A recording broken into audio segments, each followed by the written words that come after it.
Yung ating manukang walang amoy tsaka iwas langaw, ito yung kinonsepto natin kasi karaniwan, especially sa mga nagba-backyard, sa manukan mabaho ang kanyang amoy at saka malangaw.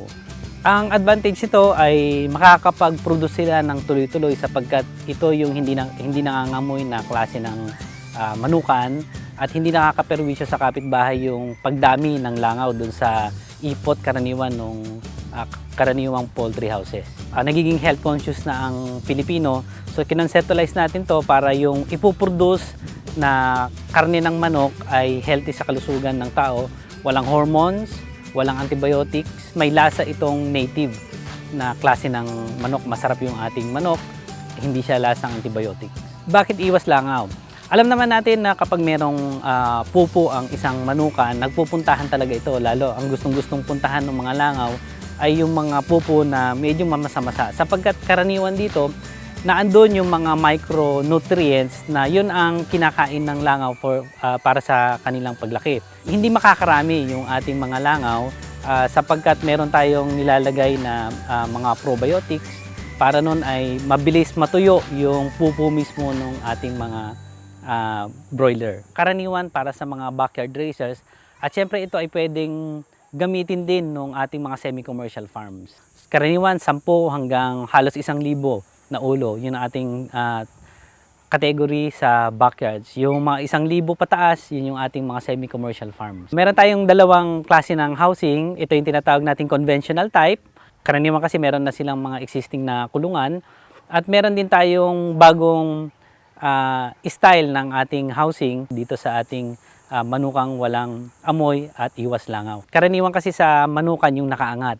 Ito ay hindi nakaangat, bagkus ito ay nakalagay din sa ipa. So dito, na-absorb niya kaagad yung tubig para mas madaling matuyo yung ipot ng ating mga manok at hindi makareplicate dito yung mga langaw. Habang lumalaki yung manok sa loob ng kulungan, dinadagdagan natin ng ipa every other day o every 3 days yung ating ipa sa loob ng kulungan. Upang sa gayon, yung pinakaipot ng manok ay napupunta sa ilalim at parati itong nananatiling tuyo. Sa mga nagsisimula, pwedeng gamitin na nila yung ating makabagong teknolohiya, manukang walang amoy at iwas langaw. Sa location ng ating poultry, kailangan hindi bahain yung lugar. Tulad ng sabi ko kanina, kapag nabasa ang ipot ng manok, dito nakakarami yung mga langaw. Pipiliin natin yung medyo malamig na lokasyon. Pero hindi naman kailangan sobrang kalamigan dahil baka magkaroon tayo ng problema sa brooding system. Kapag lumaki na yung ating mga alagang manok, ay hindi talaga masyadong iinitin yung loob ng kulungan. At kailangan malapit ito sa daanan, lalo na kapag during harvesting time, mas madali yung accessible ng mga sasakyan. Ayon sa ating gobyerno, kung magpapatay sila ng semi-commercial farm, dito pumapasok yung at least 1,000 meters mula sa kabahayan. Sapagkat pagka nagtayo sila ng semi-commercial farm at ang gagamitin nilang sistema ay yung conventional type, tulad ng sabi ko, magkakaroon yan ng problema sa amoy at saka doon sa langaw. Kaya nga, yung sa ating sistema, kahit within the backyards ay hindi magkakaroon ng ganong problema. Kailangan kumpleto sa kuryente at kailangan malinis ang supply ng tubig kung saan natin ipapatayo yung ating mga kulungan. Napaka-importante na hindi iinitin yung ating mga alagang manok. Sapagkat pag medyo malaki na yung ating mga manok, around 2 to 3 weeks or onwards, ang hinahanap na ng manok ay hindi na init kundi yung kapreskuhan. Yung orientation ng building sa semi-commercial farm or even sa maliit na backyard, kailangan east to west direction.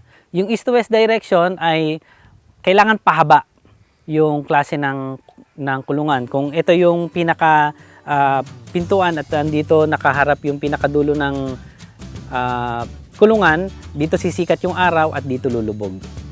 Space requirement, nung hindi pa masyadong nagbabago ang klima o itinatawag natin na climate change, sa conventional type, ang karaniwang computation dyan is 1 square foot kada ulo ng manok, including yung equipments. Pero dahil nagbago na yung panahon, ang nire-require natin sa kanila para mas makapag-grow ng maayos yung ating mga manok ay at least 1.2 to 1.5 square feet. Sa manukang walang amoy, kung maluwang yung kanilang space ang sinasuggest ko sa kanila is 2 square feet kada ulo ng manok.